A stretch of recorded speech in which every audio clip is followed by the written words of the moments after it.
예, 안녕하세요. 예, 방금 소개받은 조사국 박동준 과장이라고 합니다. 제가 이 금융공자를 3월에 한번 했었는데요. 그때는 제가 그 직전 2월까지 중국 여기 한국은행 북경사무소에서 3년 정도 근무를 했었어요. 그러고 나서 이제 한 달 후에 이제 강의 부탁을 받고 이제 어떤 중국의 어떤 경제 정책 관련된 해서 어떤 미래 산업 정책, 통화 정책, 재정 정책 뭐 이렇게 해서 한번 강의를 했었는데 이번에 강의하는 내용은 그때 했던 내용과 사실은 좀 연관이 됩니다. 그래서 이제 다만 이제 좀 더 그런 어떤 구조적인 변화라든지 이런 부분에 좀 더 초점을 맞춰서 강의를 하게 되었습니다. 예, 이렇게 내용 자체가 조금, 이렇게 아무래도 파워포인트로 강의하다 보니까 이제 좀, 축약적으로 돼 있는 부분이 있는데요. 만약에 자세한 내용이 좀 더 궁금하시면은, 제가 이제 이 내용을 7월 달에 썼던 보고서를 가지고 지금 이제 강의를 하는 건데요. 지금 저희 한국은행에서 발간하는, 주간으로 발간하는 해외경제 포커스라는 이제, 책자가 있는데, 그 내용이 그 홈페이지에서 확인을 하실 수 있으니까 거기서 이렇게 참고를 하셔서 내용을 보시면 될 것 같습니다.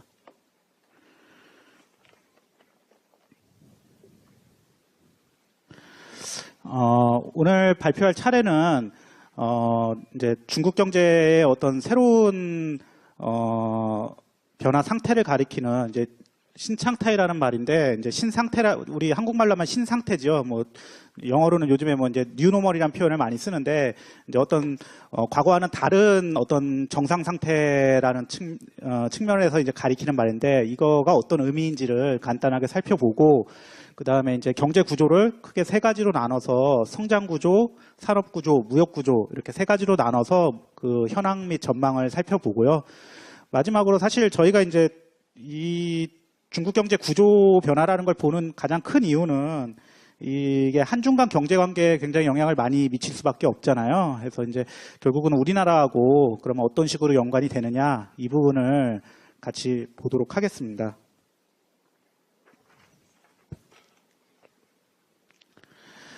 예, 이제 얘기 시작하기 전에 먼저 간단하게 이제 좀 주의를 환기하는 차원에서 잠깐 얘기를 드리면요.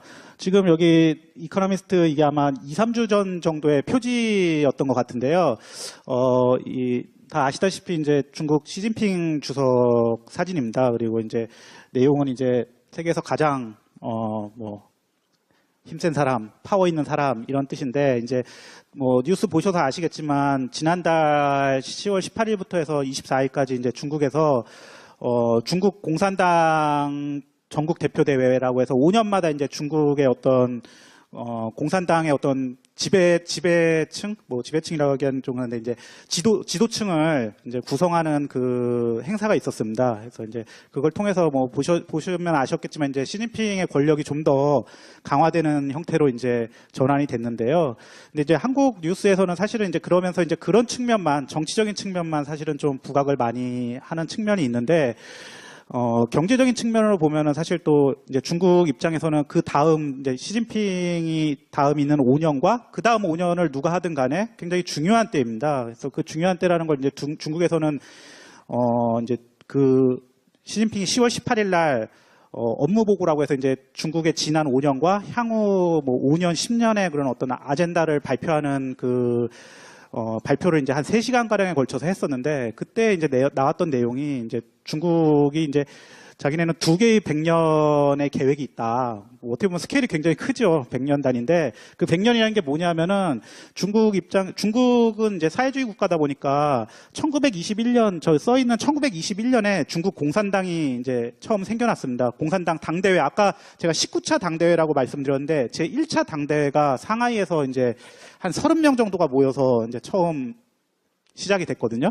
그래서 이제 그 1921년 공산당 대회 이후 100년, 2021년까지 이제 중국이 소강사회라는 곳으로 진입을 하겠다라는 건데 소강사회가 뭐냐? 저기 이제 보시면 이제 한자라서 조금 딱 언뜻 이해가 안 오실 텐데 저게 이제 논어에 나오는 얘기라고 하더라고요. 그래서 이제 논어에서 어떤 사람 백성들의 어떤 삶의 질에 관한 얘기를 하면서 저 소강은 이제 어느 정도 여유로워서, 그러니까 먹고 사는 문제는 이미 해결됐고 거기서 조금 더 여유가 있어서 뭐 이렇게 어떤 뭐 문화생활이라든지 이런 걸 즐길 수 있을 만한 그런 해서 이제 굳이 이제 우리 경제발전 단계로 치면은 한 중진국 단계 정도로 이제 생각을 한다고 하더라고요. 그래서 이제 중국의 목표가 2021년까지 저 사회에 진입을 하겠다라는 거고, 구체적인 이제 목표는 뭐 2010년 대비 2020년에 1인당 국민소득이 2배가 되게 하겠다는 건데,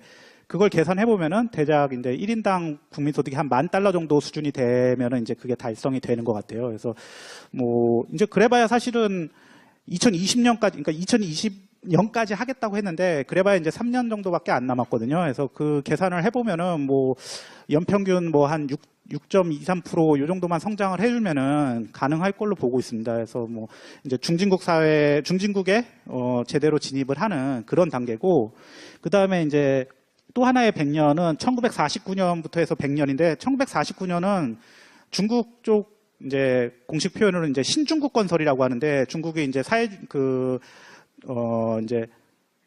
장개석 정권과 이렇게 싸워서 결국은 이제 사회주의 중국을 건설한 그거를 1949년으로 보고 있는데, 그로부터 이제 100년, 2049년에는 대동사회에 진입을 하겠다. 그러면 이제 또 대동사회는 뭐냐? 이것도 역시 이제 논어에 나온 겁니다. 그래서 모두가 다 이렇게 모든 사람들이 어떤 생활의 여유가 있고 다 모두가 다 같이 다 잘 사는 사회, 이런 약간 유토피아 이상형적인 내용인데요. 그걸 이제 좀 현대적으로 해석을 하면은 결국은 이제 선진국에 진입을 하겠다는 거고, 그 다음에 이제 대외적으로도 어떤 영향력이 큰 사회주의 강국으로 진입을 하겠다, 이런 식으로 이제 표현을 했습니다. 결국은 뭐 지금도 이미 미국과 함께 뭐 G2 국가로 불리우지만 아직까지는 사실 미국하고 비교했을 때 여러 면에서 부족한 측면이 있는데, 그런 측면을 이제 대등한 관계까지 끌어올리겠다라는, 그러니까 대등한 그런 어떤 경제, 사회, 군사적 측면에서 다 올리겠다라는 그런 거를 이제 비전으로 제시를 했습니다. 사실 이제 이런 걸 딱 보면서 중국이 참 이게 선전술이 되게 좋아요. 보면은 이게 막 굉장히 그럴듯하잖아요. 2개의 100년 해가지고서는. 근데 그래서 이렇게 좀 이게 너무 허세나 허풍이 아닌가 이런 생각도 사실은 드는데, 그래도 어떤 비전을 제시한다는 측면에서는 이런 어떤 계획이라는 게 또 굉장히 의미가 있는 것 같습니다. 사실은 이 계획이 시진핑이 제시한 게 아니라 그 1979년에 이제 처음 중국이 개혁 개방으로 이제 이동을 하면서 덩샤오핑이 이 얘기를 했던 겁니다. 그래서 이제 뭐 몇 년도까지 그 전에 이제 먹고 사는 문제를 해결하는 거를 한 뭐 1990 몇 년까지 해결하겠다 해서 하고, 그 다음에 이제 소강사회, 대동사회 이렇게 제시를 했던 거거든요. 그래서 어떻게 보면 참 스케일이 큰 것 같아요. 그 당시 1980년대에 2050년까지 자기네들이 뭐 국가 발전 단계 이런 거를 제시를 했고, 그 다음에 이제 조금씩 가다듬는 그런 단계인데요. 그래서 뭐 이게 이제 뭐 개념적인 측면이긴 하지만 저희가 뭐 중국이 어떤 부분을 지향하는지 이해하는 데 도움이 될 것 같아서 먼저 소개를 했습니다. 예, 그다음 이제 신창타이라는 거에 대해서 설명을 드리겠습니다. 뭐 사실은 그렇게 뭐 대단한 표현은 아닙니다. 근데 이제 이거를 처음 제시한 거는 이제 2014년에 중국 경제는 이제 과거와는 어떤 성장 속도도 다르고 성장 구조도 다르고 그다음에 어떤 성장 동력도 다르다, 이런 측면에서 새로운 어떤 국면으로 접어들었다라는 걸 이제 시진핑이 제시를 하면서 이 말을 사용을 했습니다. 그래서 이제 뭐 우리나라 말로는 신상태인데 이제 중국어로 얘기하면 이제 신창타이 해가지고 이제 계속 이번 당대회에서도 이 부분을 강조를 했고요. 그래서 그럼 뭐가 다른 거냐? 예, 첫 번째 그래프 보시면은 아시겠지만 중국의 이제 경제 성장률이라는 게 78년 개혁 개방 이후에 뭐 연평균 11% 뭐 이상으로 고속 성장을 하다가 저 이제 점선으로 돼 있는 게 이제 어떤 추세치인데요. 추세치가 이제 2008년, 그러니까 뭐 글로벌 금융위기 전후로 해서 이렇게 하락하는 게 보이시죠? 그래서 이제 중국 경제가 이제 한 30년간의 고도 성장을 끝내고 어떤 이제 중고속 성장으로 진입을 한 상태입니다. 그래서 이제 그런 부분에서 성장 속도라는 측면에서 일단 신상태이고요. 그다음에 사실은 이제 그 다음 이제 경제 구조라든지 성장 동력은 이제 뒷부분에 오늘 그래서 이제 어떻게 달라진 거냐라는 걸 설명을 드릴 거고요. 아까 서두에서 말씀을 드렸지만 중국 경제는 사실 지금 이제 향후 10년이 중국 경제에 있어서 굉장히 중요한 때입니다. 저 그래프를 보시면은 그 1인당 소득이 이제 어느 정도 수준에 이르고 나면은 그 다음에 이제 선진국으로 가느냐. 지금 보면은 이제 대만이나 한국은 어쨌든 그 국민 소득이라는 측면에서 보면은 그 3,000달러 시점 이후에 계속 쭉 올라갔어요. 그래서 이제 선진국 문턱에 이제 들어간 거고, 반면에 이제 비슷하게 발전을 하다가 브라질이나 말레이시아, 그다음에 멕시코 이런 나라들은 더 이상 1인당 소득이 증가를 하지 않거나 굉장히 둔화폭이 미미하죠. 그러면서 이제 중진국 수준에 이제 보통 이제 4,000달러에서 10,000달러라고 얘기하는데 그 정도 수준에서 이제 머무는 상황이 되고 있습니다. 그래서 중국은 지금 이제 1인당 GDP가 한 8,000달러 조금 되는데 여기서 이제 한국이나 대만처럼 계속 가느냐 아니면은 그냥 이제 중진국 함정에 빠져서 못 가느냐가 이제 지금 향후 10년에 달려 있다고 볼 수 있고, 그거는 결국은 이제 지금 말씀드리는 그 신창타이라는 그 중국 경제로의 그런 어떤 구조 변화가 얼마나 잘 되느냐가 이제 그 향방을 결정할 것 같습니다. 그렇기 때문에 이제 그런 부분에 대해서 이제 좀 더 얘기를 드리려고 합니다.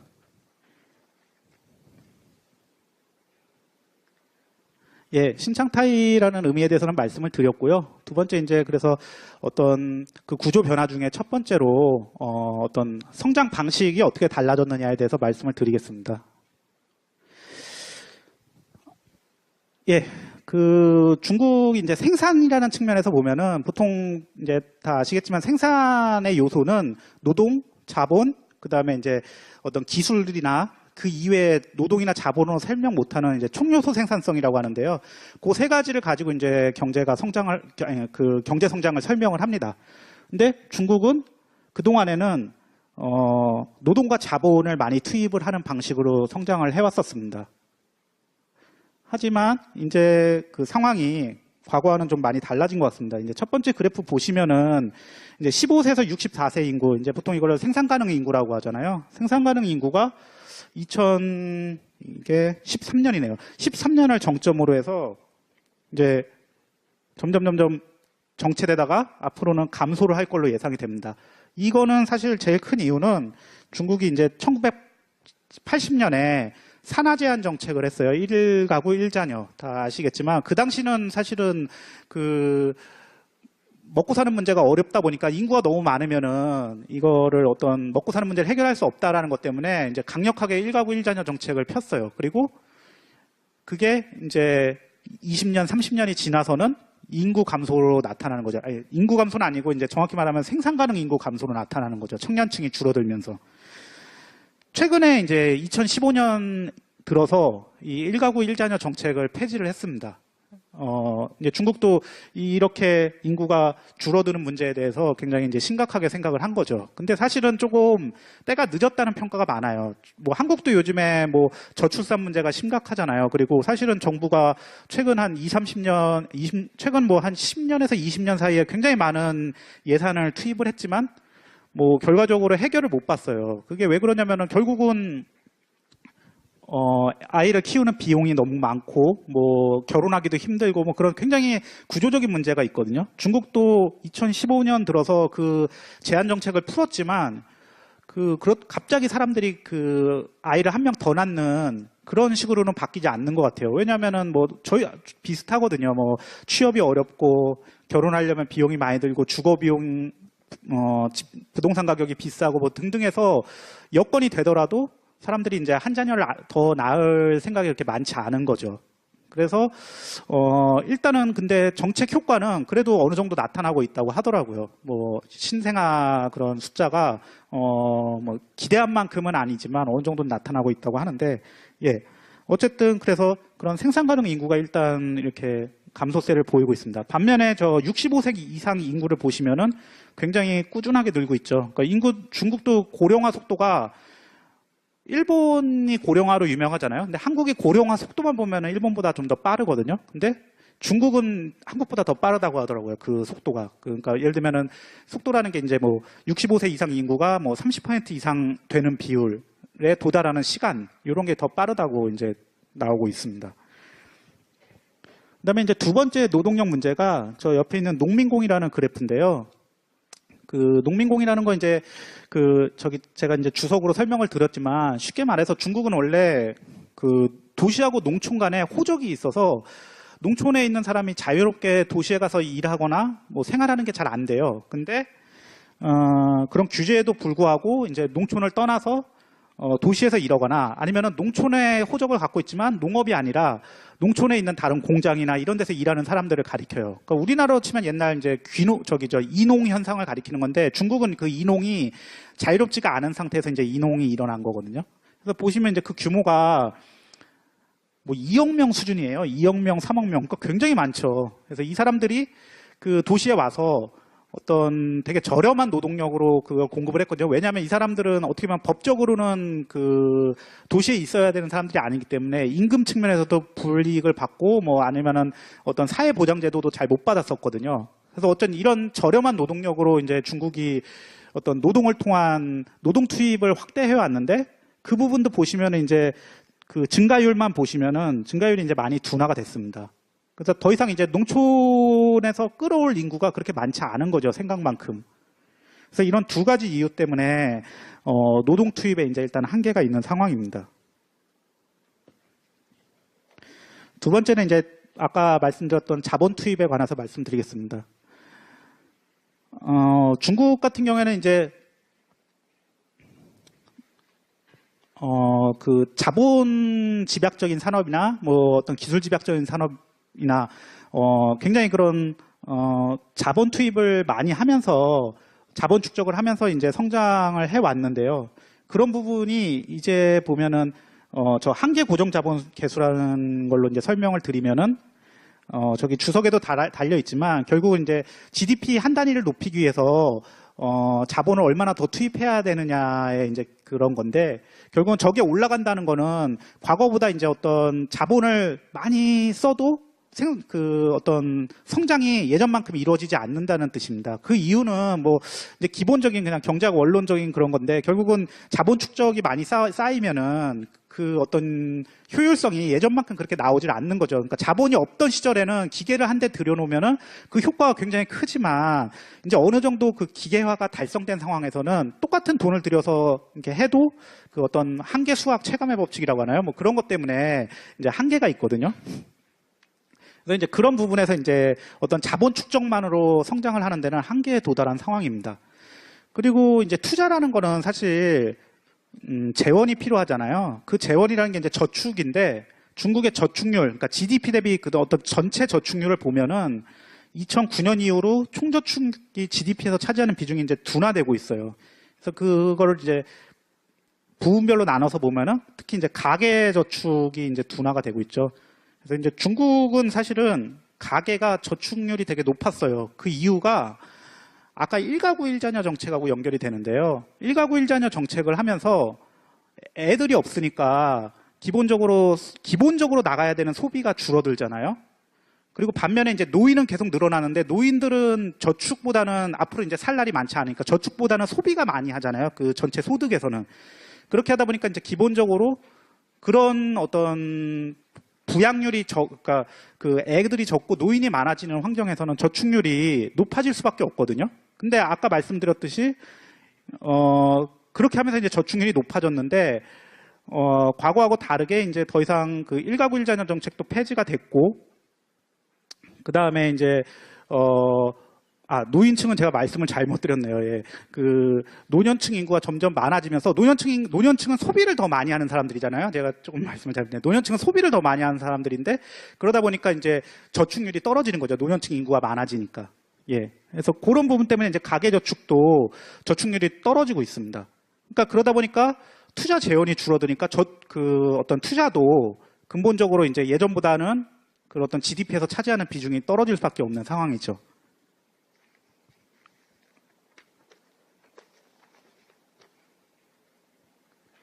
예, 그 부분을 이제 요 그래프로 설명을 드리면은, 이제 아까 말씀드렸던 생산 요소, 그러니까 노동, 자본, 그다음에 노동과 자본으로 설명이 안 되는 이제 어떤 기술 진보라든지 이런 것, 총요소 생산성이라는 거에 이제 성장의 기여율을 나타낸 그래프입니다. 보시면 이제 뭐 노동은 이미 한 2005, 6년부터는 굉장히 적어요. 노동의 그런 어떤 기여율은.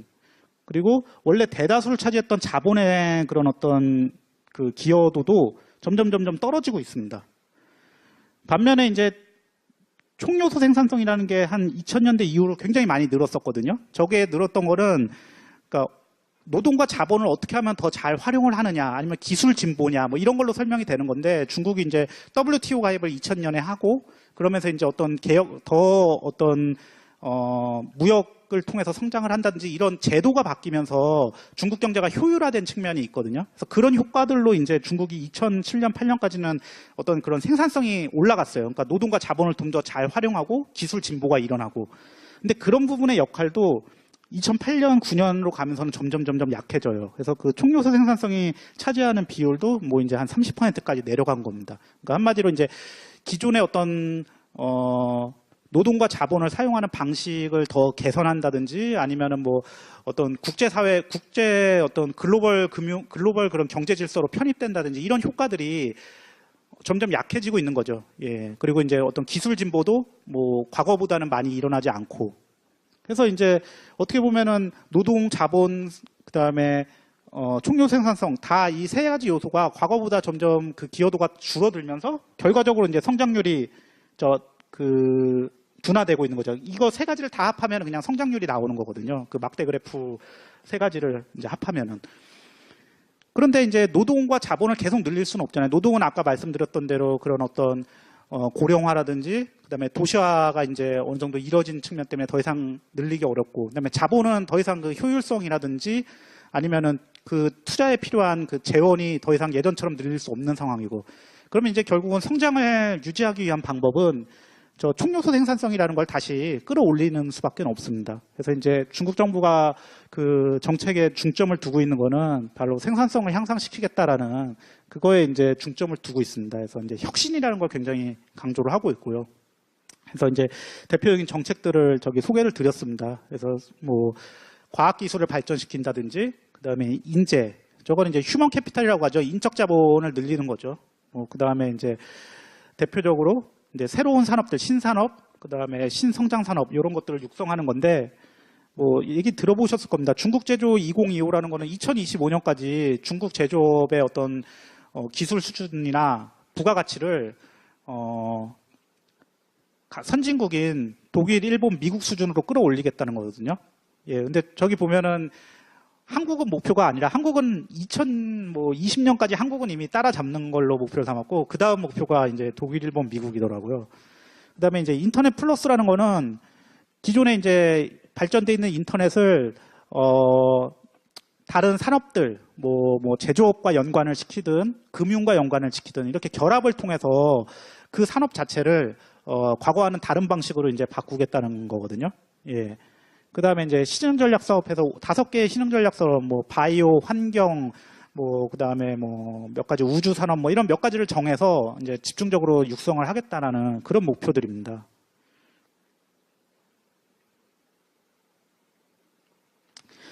예, 그 다음에 지금까지는 이제 제가 성장에서 어떤 성장의 방식의 생산에 관한 얘기를 했습니다. 생산, 아까 노동, 자본, 생산성, 이거를 생산 측면에서 바라본 거고, 이제 지출 측면, 그러니까 말이 조금 어려운데, 지출이란 건 결국은 이제 뭐 소비, 투자, 뭐 그다음에 수출, 뭐 이런 측면이거든요. 그래서 그런 측면에서 얘기를 하면 결국은 이제 중국은 그 동안에는 이제 투자를 많이 해서 그 투자에서 나온 제품들을 많이 수출을 했어요. 수출을 해가지고서 이제 성장하는 방식을 했습니다. 그래서 투자 주도형 뭐 어떤 대외 지향적인 그런 성장 방식을 택했었어요. 어떻게 보면 한국하고 굉장히 비슷하죠. 근데 이제 그렇게 하다 보니까 글로벌 금융위기 때 뭐 외부 충격이 있으면은 굉장히 경제가 굉장히 이렇게 충격을 받을 수 있는 이런 거에서 이제 좀 바꿔야겠다 이런 생각을 했습니다. 그래서 중국도 이제 내수를 키우겠다. 어떻게 보면 지금 한국도 사실은 새로운 정부가 들어서면서 그런 부분을 많이 강조하잖아요. 소득주도형 성장, 그런 내수 중심의 성장 이런 걸. 그래서 중국도 이제 그런 부분을 이미 한 10여 년 전부터 강조를 해왔습니다. 그래서 첫 번째 그래프를 보시면은 GDP 대비 가계 소비가 중국은 저 파란색 그래프인데요. 35%밖에 안 돼요. 근데 한국만 해도 저게 한 60% 가까이 되고 미국 같은 나라는 뭐 70% 가까이 되거든요. 그러니까 GDP 대비해서 소비가 차지하는 비중은 굉장히 적고 나머지는 이제 투자나 수출로 이제 어떤 성장을 이끌어가는 그런 구조였었어요. 근데 최근에 보시면 알겠지만 완만하게 올라오고 있습니다. 근데 저 경제 구조라는 건 사실은 그렇게 빨리 바뀌질 않거든요. 그러니까 저 정도 올라오는 것만으로도 상당히 구조가 굉장히 빨리 변하고 있는 측면입니다. 그러면 그게 어떻게 바뀌고 있는 거냐? 소비라는 건 사실 두 가지로 결정되거든요. 돈을 많이 벌거나 소득, 그다음에 아니면은 소비를 하기 좋은 환경이 되거나 지출 여건 이렇게 되는데 첫 번째는 이제 소득 여건이 좋아졌어요. 한마디로 임금이 많이 오르고 중국 같은 경우에는 이제 그 최저임금 상승률, 우리나라도 요즘에 그것 때문에 문제가 많았지만 문제라기보다는 논란이 많았지만 중국도 이제 최저임금 제도가 있거든요. 그래서 중국 같은 경우는 그 최저임금을 연평균 한 15%에서 20%씩 올리면서 그 소득 자체를 뭐 10년 동안에 2배로 올리겠다고 이제 원래 목표를 제시했었어요. 하면서 최저임금을 빨리 올리고 그다음에 중국이 이제 그동안에 제조업 위주의 성장에서 서비스업 쪽으로 이제 비중을 많이 확대를 시키기 시작했어요. 근데 서비스업이라는 게 아시겠지만 제조업은 점점 이제 자동화되고 뭐 기계화되고 하면서 그 고용 창출 능력이 떨어지거든요. 이제 서비스업은 그런 거에 한계가 있잖아요. 서비스업은 굉장히 고용 창출이 좋습니다. 그러니까 서비스업이 커지면은 취업자 수도 당연히 따라오겠죠. 그러니까 첫 번째는 그러니까 소득이라는 게 국가 전체 소득이라는 거는 그러니까 국가 전체 소득이라는 거는 한 사람이 벌어들이는 소득에다가 취업자 수가 얼마냐인데 개인당 소득도 올려주고 취업자 수도 늘리고 이러니까 이제 소득 자체가 올라가는 거죠. 그 다음에 이제 반대로 아까 말씀드렸던 지출 여건 측면에서는 사람들이 이제 고령화가 되니까 저축률이 하락하는 거죠. 아까 말씀드렸죠. 어차피 이제 남은 기간이 많지 않은 사람들이니까 저축보다는 이제 그러니까 소득 자체는 줄어들지 모르지만 지출하는 비중은 크거든요. 그래서 이제 보시면 이제 가계 저축률이라는 것도 거의 가계 저축률이 한 40몇 %까지 올라갔다가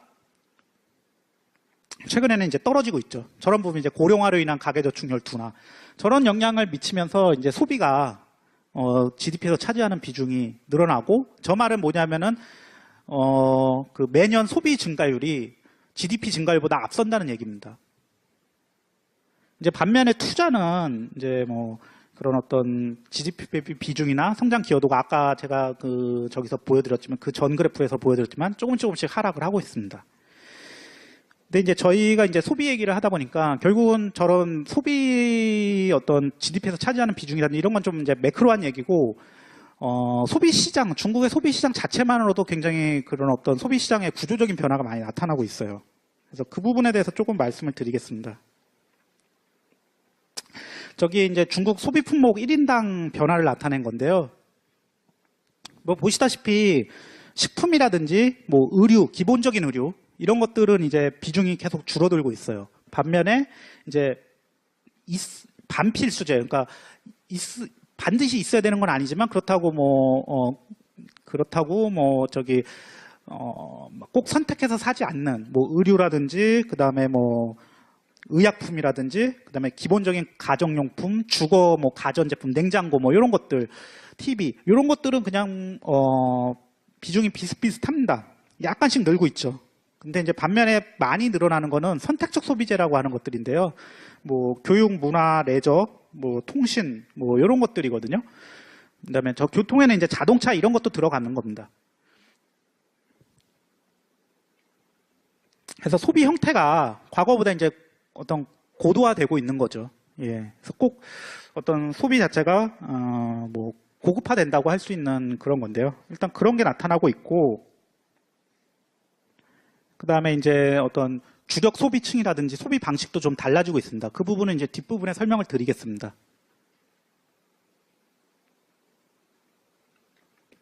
그러면은 지금까지 이렇게 설명드렸던 그런 어떤 성장하는 방식, 앞으로는 어떻게 될 거냐. 예, 기본적으로는 이제 그런 어떤 구조 개혁을 통해서 어떤 그 노동이나 자본을 이용하는 방식을 좀 더 효율화시키고, 그 다음에 기술 진보 등을 통해서 생산성을 늘리고, 이런 방식을 통해서 좀 더 이제 과거보다 더 어떤 그런 노동이나 자본에 의존하지 않는 그런 성장 방식이 될 걸로 예상이 됩니다. 그래서 이제 중국 정부에서 하고 있는 거는 이쪽 구조개혁 정책을 보면은 첫 번째 시장화 개혁. 저거는 이제 뭐 그동안에 이제 중국은 사회주의 경제다 보니까 국가가 굉장히 간섭을 많이 하는 그런 건데, 조금씩 어떤 시장 기능에 좀 더 많이 맡기겠다. 뭐 환율이든 아니면은 뭐 에너지 가격이라든지 아니면 국유 기업의 비중을 줄인다든지 이런 것들이고요. 그 다음에 이제 민생 개선은 뭐 소득 분배를 좀 더 개선한다든지 환경 오염을 개선한다든지 이런 방식을 통해서 어떤 성장을 좀 더 끌어올리겠다라는, 뭐 저희도 이제 요즘에 소득주도 성장론 이런 거 나오면서 이제 결국은 소득 분배가 어느 정도 이루어져야 성장에도 좋거든요. 왜냐하면은 뭐 부유층이 그 소비하는 자기가 갖고 있는 소득에서 소비 비율, 한계 소비율이라고 하는데, 그런 게 저소득층보다는 좀 더 적거든요. 저축을 좀 더 많이 한다고 할까요? 예, 그래서 그런 부분 때문에 그렇고, 그다음에 이제 아까 말씀했던 그런 내수 확대, 이런 식으로 해서 이제 아까 말씀했던 그런 노동과 자본을 이용하는 방식을 좀 더 효율적으로 하는 그런 걸 하나 추구하고 있고요. 두 번째는 이제 뒷부분에 설명드릴 어떤 혁신 능력 확충입니다. 생산성 개선. 그래서 그거는 이제 설명을 또 드릴 거고요. 그래서 그런 식으로 이제 구조개혁이 잘 이루어진다고 하면은 단기적으로는 좀 성장률이 둔화될 수도 있어요. 왜냐하면 구조개혁이라는 건 사실은 이제 그만큼의 어떤 희생을 따르잖아요. 구조개혁이 되는 산업에 대해서는. 그래서 보시면은 이 IMF에서 이제 추정을 한 건데, 적극적인 구조개혁을 하면은 단기적으로는 성장률이 떨어질 수가 있습니다. 하지만 이제 그 구조개혁 결과 체질이 개선되면은 다시 이제 6% 중반대 성장을 이어갈 수 있다. 이런 식으로 이제 얘기를 하는 거죠. 그렇지만 지금 상황에서 구조개혁을 안 하고 과거에 성장하던 방식을 고집을 하면은 성장률이 결국은 뭐 5%대 이렇게 떨어진다, 이런 식으로 이제 얘기를 했습니다. 그래서 결국은 이제 앞으로 이 구조개혁을 어떻게 잘 하느냐에 따라서 중국이 뭐 아까 말씀드렸던 뭐 2025년, 21년, 2049년 이 목표가 되느냐 안 되느냐가 달려 있는 것 같습니다. 그래서 아까 말씀드렸던 뭐 생산 측면, 지출 측면으로 다시 한번 얘기를 드리겠습니다. 생산 측면에서는 아까 말씀드렸듯이 결국 중국 경제는 총요소 생산성을 어떻게 다시 끌어올리느냐가 관건입니다. 그리고 그거는 결국은 기술 발전, 뭐 혁신 역량 확충 이런 걸로 설명이 되거든요. 그리고 그거의 대표적인 지표가 기술 발전이라는 건 결국은 과학기술 투자잖아요. R&D라고 하는, R&D를 얼마나 하느냐인데, 중국의 R&D 상황을 보면은 이미 사실은 총량 기준으로는 미국 다음으로 많습니다. 그러니까 이미 사실 충분히 많아요. 근데 GDP 대비 비중으로 보면은 아직은 OECD 평균보다 미치지 못합니다. 2점 몇 프로. 근데 이제 중국 정부 목표는 이거를 2020년 되면 2.5%, 그 다음은 뭐 또 제 목표가 있는데, 그래서 이제 선진국 수준으로 그 GDP 대비 비율도 끌어올리겠다는 계획이거든요. 그래서 실제로 뭐 그런 특허수라든지 뭐 이런 측면에서는 이미 미국하고 비슷하거나 더 앞선 걸로 나오더라고요. 근데 이제 1인당 특허수나 이런 거는 사실 좀 적죠. 근데 저런 거 통계를 제가 조사하다 보니까 우리나라 같은 경우에 사실 지금 한국 같은 경우에는 R&D 지출액만 보면은 뭐 좀 적은 것처럼 보이지만, 저게 1인당 지출액으로 보거나 아니면 1인당 특허수로 보면은 거의 뭐 세계 1위권, 2위권 이렇더라고요. 그래서 이미 사실은 한국도 이런 부분에 투자를 많이는 하고 있습니다. 근데 이제 얼마나 좀 더 질적으로 우수한 R&D와 특허를 갖느냐가 문제이긴 한데, 그래서 저런 부분에 이제 중국 정부가 목표를 두고 있고요. 두 번째는 이제 지출 측면, 아까 말씀드린 소비나 투자에 관한 얘기인데요. 발전 단계상 보면은 한국, 일본, 중국하고 비교를 해보면은 이게 중국이 이제 요 파란색이죠.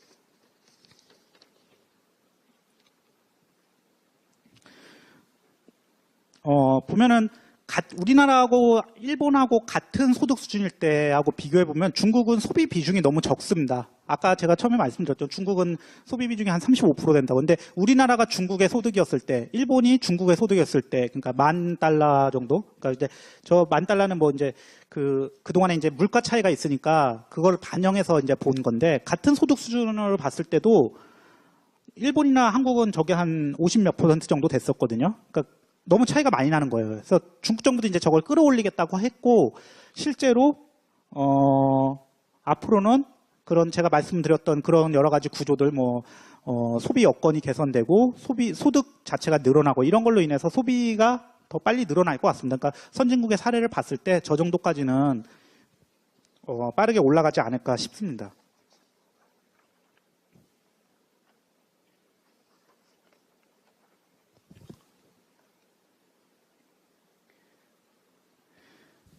예, 아까 제가 이제 첫 번째 앞으로 이제 중국의 R&D라든지 이런 걸 말씀드리면서 이제 혁신 역량에 관한 얘기를 했는데요. 이 부분은 이제 원고에는 없는 내용인데 제가 이제 추가로 좀 말씀을 드리고 싶어서 추가를 했습니다. 그러니까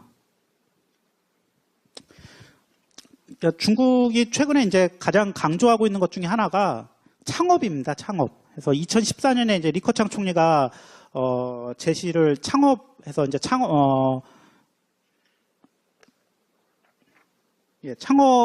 강조를 하면서 만중 창업, 그러니까 모든 사람들이 창업을 해라, 정부가 지원을 해주겠다 이런 정책을 피면서 중국의 이제 창업 기업 수를 보시면은 총수로도 그렇고 그다음에 일평균 숫자도 굉장히 빠르게 늘고 있습니다. 근데 저게 숫자가 감이 잘 안 오시겠지만 보시면은 2016년에 창업 기업 수가 600만 개입니다. 저거를 하루 단위로 계산을 하면은 하루에 1.6만 개의 기업이 창업이 되고 있는 거예요. 그래서 실제로 제가 이제 중국에 3년 있으면서도 보면은 중국 대학생들은 본인이 취업에 대한 목표도 있지만 창업으로 성공한 어떤 기업들, 예를 들면 저희 뭐 알리바바라든지 이런 회사들 많이 들어보시지 않았습니까? 그런 걸 이제 어떤 롤모델 삼아서 창업하겠다는 분위기가 굉장히 강하고, 그거를 지원하는 어떤 정부 시스템이나 아니면 금융 시스템이 굉장히 강한 편입니다. 그러면서 이제 진짜 창업 열풍이라고 할 정도로 굉장히 폭발적으로 늘고 있는데요. 그래서 그 대표적인 예를 보면은 이제 유니콘 기업이라는 걸로 설명을 드리겠습니다. 유니콘 기업이라는 게 뭐냐 하면은 뭐 들어보신 분도 있겠지만 기업 가치가 10억 달러 이상인데, 10억 달러면 우리나라로 1조 원이죠. 1조 원 이상인데 아직 상장되지 않은 기업입니다. 그러니까 상장되지 않았는데 기업 가치가 1조 원씩 되는 그런 어떤 뭐 벤처 기업, 이거를 가리키는 말인데, 왜 유니콘이냐? 유니콘이 전설 속에 나오는 동물이잖아요. 예, 그러니까 그만큼 보기 힘든 거라는 거거든요. 아직 상장도 안 했는데 1조 원의 기업 가치를 갖는 기업이라는 게. 근데 중국 그 개수를 보시면은 미국이 108개로 단연 많지만 중국이 벌써 57개나 돼요. 굉장히 빨리 따라왔거든요. 그러니까 한마디로 이제 최근에 창업한 기업인데 기업 가치가 굉장히 큰 그런 회사들. 그리고 사실 굉장히 급속하게 따라오고 있고요. 그래서 이런 어떤 창업 투자 생태계가 굉장히 잘 되고 있습니다. 그래서 뭐 아시다시피 최근에 이제 알리바바라든지 텐센트 뭐 이런 기업들이 사실 생긴 지 10년, 20년밖에 안 된 기업들이거든요. 그래서 그런 기업들이 이제 세계적인 기업으로 성장한 그런 이제 상황이죠. 그래서 이런 어떤 창업을 통해서 어떤 혁신 역량, 생산성, 뭐 이런 거를 확충을 해서 이제 성장을 하겠다라는 그런 목표를 제시를 하고 있습니다. 그래서 뭐 저기 설명드렸듯이 이제 어떤 인터넷이나 디지털 경제를 성장을 시키고, 그 다음에 그거를 전통적인 제조업종하고 결합을 시켜서 어떤 전통 제조업의 어떤 경쟁력을 향상시키는, 그리고 기존에 없던 어떤 산업, 업종, 뭐 공유 경제라든지 이런 것들을 이제 만들어내는 거죠. 근데 그러기 위해서는 사실은 그런 쪽으로 자금이 가야 되잖아요. 그래서 저기 이제 벤처 캐피탈 자금 보시면은 아직까지는 미국이 좀 더 많습니다. 2017년 기준으로. 하지만 뭐 미국에 이어서 벤처 캐피탈 자금이 2위입니다. 그리고 아마 뭐 올해 정도 되면은 역전될 거란 얘기가 있더라고요. 저 2017년은 이제 1, 9월 중 기준인데요. 예. 그래서 뭐 이미 미국에 실리콘밸리가 있다고 하면은 중국에는 뭐 현전이라고 하는데 그 도시가 이제 뭐 제조업의 실리콘밸리라고 할 정도거든요. 그러니까 대표적으로 저희가 알고 있는 그 애플의 그 아이폰을 만드는 그 폭스콘이라는 회사가 이제 심천이라는 곳에 있는데, 그리고 뭐 들어보셨는지 모르겠지만 그 드론으로 유명한 DJI라는 회사도 이제 심천에 있고요. 그래서 이제 어떻게 보면은 중국의 강점이 제조업이잖아요. 그러니까 제조업을 뭐 어떤 그런 인터넷 기술이나 혁신적인 기술과 결합해서 제조업의 실리콘밸리라고 이제 불릴 정도로 이제 그 심천이라는 도시가 크고 있는데요. 그래서 뭐 자금 측면에서 이제 확실하게 지원이 되고 있고요. 근데 제가 이런 걸 딱 보면서 사실은 우리나라도 이제 뭐 김대중 정부 때 굉장히 그런 벤처 투자가 활성화됐었잖아요. 그러다가 이제 뭐 어떤 여러 가지 이유로 뭐 굉장히 그런 열기가 사그라들고 요즘은 이제 젊은 사람들이 사실은 창업 잘못했다간 정말 뭐 진짜 말 그대로 패가망신할 수가 있잖아요. 그 창업 잘못했다가는 바로 그냥 신용불량자 돼서 더 이상 재기할 수 없는. 근데 중국 같은 경우에는 이제 그런 부분에 대해서 실패를 해도 다시 재기할 수 있는. 그러니까 이미 창업했다는 경험만으로도 다시 한번 뭐 재투자를 받는지 이런 게 굉장히 용이하다고 하더라고요. 그래서 근데 그런 게 어떻게 가능할까 보니까 결국은 그 거대한 내수 시장이 그걸 만들어 주는 것 같아요. 그러니까 한국 같은 경우에도 그 중국하고 비슷한 인터넷 서비스가 많이 있습니다. 오히려 우리나라가 더 먼저 한 것들도 많이 있거든요. 뭐 예를 들면은 저희 지금 뭐 카카오톡이라든지 뭐 옛날 싸이월드 뭐 이런 것들 사실은 싸이월드 페이스북하고 굉장히 비슷한 거고 카카오톡은 중국에서 이제 지금 많이 하는 위챗이라는 프로그램인데 우리나라 카카오톡 같은 건데 그거를 운영하는 회사가 알리바바만큼 큰 회사예요. 알리바바하고 거의 똑같은 회사인데 그다음에 인터넷 쇼핑도 사실 우리나라가 뭐 중국보다 사실 더 빨리 발전했지 늦지는 않았거든요. 그런데도 어떤 이런 시장 규모가 훨씬 적은 거는 내수 시장의 차이거든요. 뭐 그래서 이제 그런 얘기가 나오더라고요. 한국에서 예를 들어서 뭐 똑같은 벤처기업을 차려도 중국하고 똑같은 벤처기업을 차려도 중국에서 창업을 한다면은 투자금을 10배, 20배 받을 수 있고 기업 가치도 훨씬 커질 거다. 그러니까 어떤 태생적인 한계가 있습니다. 그렇지만 이제 뭐 그거를 뭐 그렇다고 해서 이제 저희도 뭐 그러면 뭐 어쩔 수 없다 이렇게 볼 건 아닌 것 같고 결국은 이제 시장을 넓혀야죠. 저희가 수출로 이렇게 확대를 했듯이 중국 시장을 진출하든 아니면 중국의 그런 어떤 벤처기업에 투자를 해서 이익을 얻든. 그래서 한 가지 말씀을 드리면은 제가 아까 말씀드렸던 그 알리바바라는 회사 말고 텐센트라는 회사가 있습니다. 이 텐센트라는 회사가 우리나라로 치면 이제 카카오톡 같은 걸 운영하는 회사거든요. 근데 거기서 이제 조금 더 발전을 해서 뭐 여러 가지 그 부가 서비스를 제공하고 뭐 이러면서 이미 시가총액이 예전 기억으로 한 1월 달에 삼성전자보다도 더 큰 기업이 아시아에서 가장 큰 인터넷이 아니라 그 디지털 기업이 됐었어요. 그러니까 인터넷이나 이런 쪽 기술 분야, IT 관련된 회사 중에서 가장 큰 기업이 됐거든요. 근데 이 회사가 처음 두 가지 축을 가지고 있는데 그런 아까 말씀드렸던 그런 SNS 하나가 있고 그다음에 게임이 있습니다. 그래서 이 회사가 게임으로도 전 세계에서 가장 큰 회사인데 대표적으로 인수했던 게임이 최근에 제가 갑자기 기억이 안 나네요. 그 모바일 게임 중에 그 스웨덴 게임 중에 유명한 게 있는데 많이들 하시는 뭐죠 이름이? 갑자기 기억이 안 나네요. 그 게임 회사도 인수를 했고 요즘 뭐 여러분들 많이 하시는 LOL 롤 게임 있죠? 그 회사 개발한 회사도 인수를 하고 뭐 이런 식인데 사실 이 회사가 게임으로 처음에 성공할 때 한국 게임을 수입을 해서 이제 중국에 서비스를 하면서 성장을 했어요. 그 대표인 게임이 이제 크로스 오브 파이어인가? 총 쏘는 게임 하나 하고 그 다음에 이제 던전 앤 파이터? 그 두 게임이었거든요. 어떻게 보면 이제 우리나라한테서 게임을 사가서 중국에는 게임 유저들이 훨씬 많으니까 그걸 하면서 성장을 했어요. 그리고 그 이후에는 오히려 그 게임 회사들을 샀습니다. 사실상. 그러면서 이제는 우리나라 게임 회사들이 중국 게임 회사들의 투자를 못 받으면은 개발을 못할 정도로 상황이 역전됐어요. 근데 그 회사, 텐센트라는 회사의 최대 주주는 사실은 남아공에 있는 어떤 투자 회사라고 하더라고요. 그래서 이 텐센트라는 회사가 아직 작을 때 뭐 정확한 금액은 기억이 안 나지만 한 500억 정도를 투자를 해서 한 지분의 한 40% 가까이를 확보를 했대요. 근데 그게 지금은 한 10,000배 이상 늘었다고 하더라고요. 왜냐면 텐센트라는 회사가 뭐 삼성전자만큼 시가총액이 되는 회사가 됐으니까. 그래서 제가 말씀드리고 싶은 거는 뭐 중국에 가서 창업을 할 수도 있죠. 그렇지만 사실은 여러 가지로 쉽지는 않습니다. 그런 게. 그러니까 하지만 꼭 그렇게까지 생각 안 하더라도 우리 기업 입장에서는 예를 들면 될 만한 중국 기업에 투자를 하는 것도 한 가지 방법이다라는 걸 이제 말씀드리려고 이제 얘기를 드렸습니다. 예, 그다음에 이제 소비 시장 아까 제가 간단하게 말씀드렸는데 조금만 더 얘기를 드리겠습니다. 중국의 이제 소비 시장은 결국은 이제 소득 향상에 따라서 훨씬 더 커지고 더 이렇게 다양하고 차별화될 가능성이 큽니다. 그래서 지금 보시면은 이제 중국 같은 경우에 이제 그 중위소득층, 그러니까 우리나라는 뭐 그냥 쉽게 말해서 중산층이죠. 중산층 인구가 이제 어떤 기관에서 조사한 바로는 이미 2015년에 중산층 인구 한 1억 명, 그 소득에 따라 다르게 한데 이제 1만 달러 정도인가 해서 이제 어떤 일정 기준에 의해서 조사를 하니까 1억 명이 넘는 걸로 조사를 돼서 이미 미국보다 앞서는 걸로 조사가 됐어요. 그러니까 절대 금액은 절대 그 어떤 평균 소득은 적을 수 있는데 실제 이제 소득할 그 물가 차이가 있으니까 그런 걸 감안했을 때는 그래서 이미 2015년 기준으로 미국보다 중산층 인구가 많은데 2022년이 되면은 그 중산층 인구가 전체 인구에서 차지하는 비중이 굉장히 폭발적으로 늘어나는 거죠.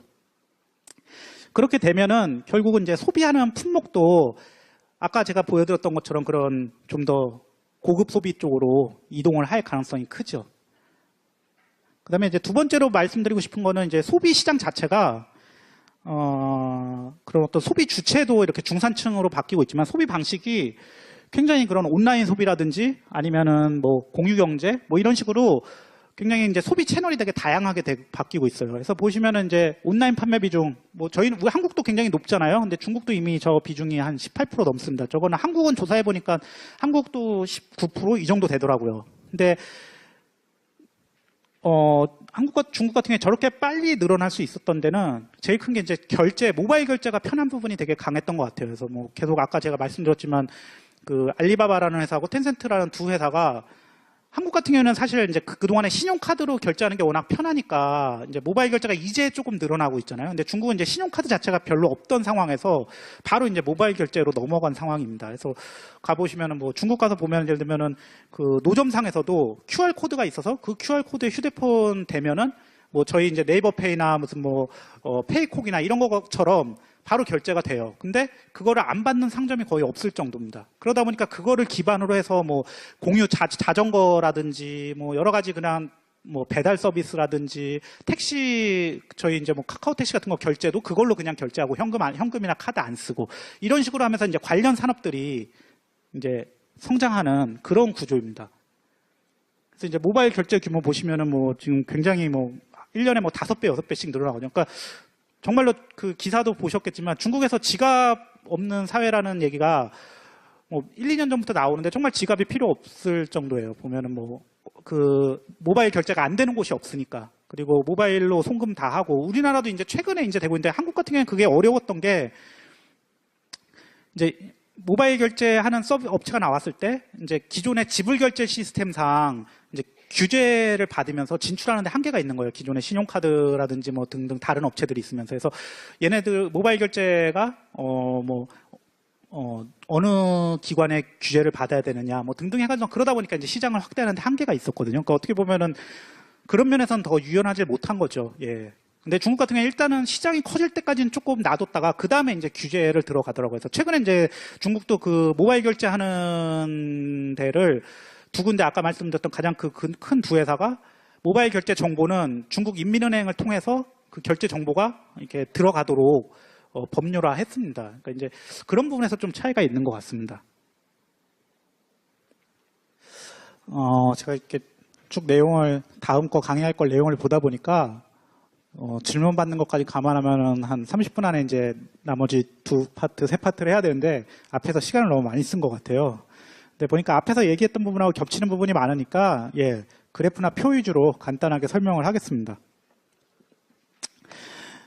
예, 그 산업 구조를 보면은 뭐 제조업이냐 서비스업이냐 이런 거 얘기인데 뭐 말씀드렸듯이 중국은 저 첫 번째 표를 보시면은 제조업 비중이 2012년 이후로 굉장히 빠르게 GDP에서 차지하는 비중이 떨어지고 반면에 이제 서비스업은 급격하게 올라가고 있습니다. 보통 이제 경제가 원래 어느 정도 발전 수준을 거치면은 이제 그 경제의 서비스화가 일어나는 게 일반적이긴 한데 중국은 이제 그 속도가 이제 그동안 너무 서비스업이 너무 뒤처져 있다가 최근에 이제 빠르게 올라가고 있는 중입니다. 그리고 이제 취업자 비중 같은 경우에는 더 그게 이제 극명하게 드러나는데 아까 말씀드렸듯이 서비스업은 그 고용 창출하는 효과가 더 크다고 했잖아요. 그러다 보니까 이제 그 올라가는 속도가 최근에 이제 급격하게 이제 취업자 비중도 올라가고 있습니다.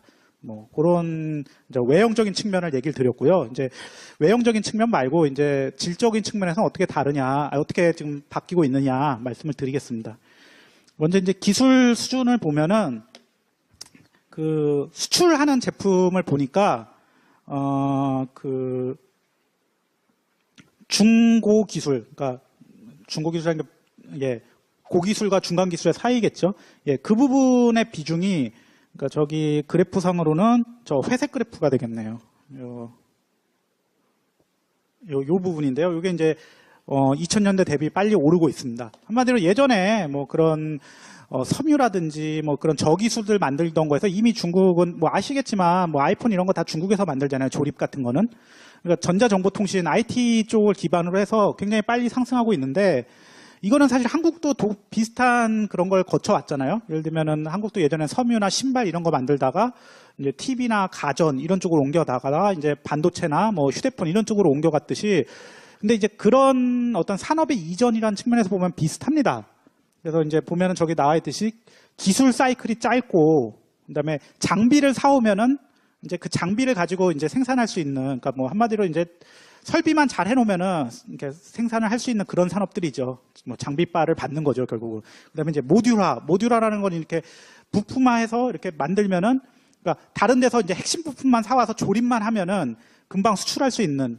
사실 이제 휴대폰도 그런 거잖아요. 그 안에 있는 핵심 부품은 못 만들지 몰라도 그 안에 거 이제 조립을 해서 저렴하게 조립해서 수출하는 그런 구조. 그래서 그런 산업들은 원래 이제 빨리 그 추격을 할 수가 있어요. 그래서 이제 뭐 IT 산업이나 장치 산업, 그러니까 장치 산업이라는 게 그런 거죠. 철강, 뭐 그다음에 화학 그런 것들 이런 거는 이제 대규모 투자를 하면은 가능한 것들이거든요. 그래서 그런 부분을 중심으로 이제 축소가 됐어요. 그래서 그런 거는 사실 한국의 그런 어떤 발전 과정이 한국이 일본을 따라잡던 과정하고 거의 동일합니다. 근데 이제 일단 그 시간이 굉장히 짧고 조금 다른 점이라고 하면은 한국이나 대만은 그걸 순서가 있었어요. 예를 들면은 뭐 섬유 뭐 신발하다가 그 다음에 이제 가전 하다가 이제 그러다가 이제 IT로 넘어가고 뭐 이런 거였는데 자동차로 넘어가고 중국은 그게 거의 동시다발적으로 뭐 예를 들면은 중화학 산업은 국유 기업들이 하고 그 다음에 정보통신 산업들은 이제 외자 기업 위주로 해서 하고 그 다음에 아까 말씀드렸던 뭐 그런 신산업들 뭐 인터넷 사업이라든지 아니면은 기존에 없던 그런 업종들 이런 것들을 이제 민간 로컬 기업들이 하면서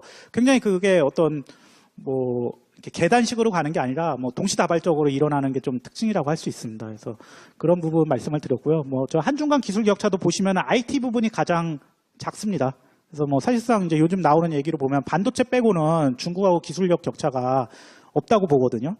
근데 이제 반면에 기술 추격이 쉽지 않은 산업이 뭐냐면은 자동차 같은 경우도 보면 좀 차이가 있죠. 이런 자동차 산업 같은 경우에는 단순히 조립이 아니라 이게 따라잡는데 한계가 있어요. 왜냐하면 이제 기술자들의 어떤 그런 숙련 노동도 필요하고 뭐 어떤 디자인이라든지 이런 부분도 그렇게 한 번에 따라잡을 수 있는 그런 게 아니거든요. 그리고 그 기술이라는 게 그 어떤 그 제조 기계만 산다고 되는 것들이 아닙니다. 그래서 그런 것들이 이제 보통 기술 사이클이 좀 더 길고 그다음에 이제 그런 어떤 그 어떤 생산에 필요한 지식이 뭐 이렇게 매뉴얼화해서 이렇게 전달할 수 없는 산업들 그런 의학 산업도 그런 거거든요. 의학이나 아니면 뭐 그런 소재 산업들. 그러니까 일본이 우리나라보다 앞서는 것들도 그런 것들이거든요. 자동차, 그다음에 뭐 어떤 기본 소재들, 뭐 그런 것들은 뭐 장비를 사오고 그다음에 뭐 다른 사업자로부터 그 기초가 되는 부품을 사오고 이렇게 해서 따라잡을 수 있는 산업이 아니라 어떤 그 암묵지적 지식이라고 하는데, 그러니까 이렇게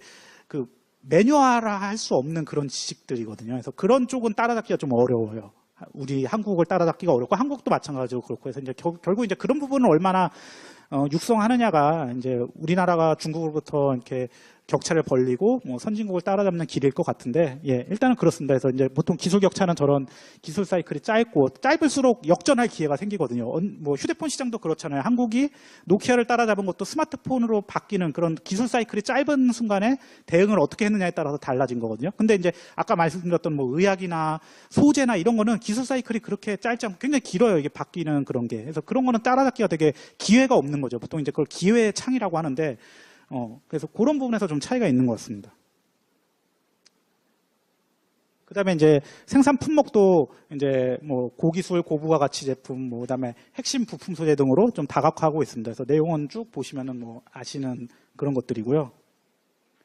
그다음에 이제 이런 건 이제 외형적인 측면이고 결국은 그러면은 그거에 필요한 중간재들은 어떠냐? 중국은 우리가 이제 생각하기에 그래도 그거 중간재들은 다 해외에서 수입해서 만든 거 아니냐 이렇게 생각할지 모르겠는데 최근에는 그 중간재를 자국산으로 투입하는 비중이 굉장히 빨리 올라가고 있어요.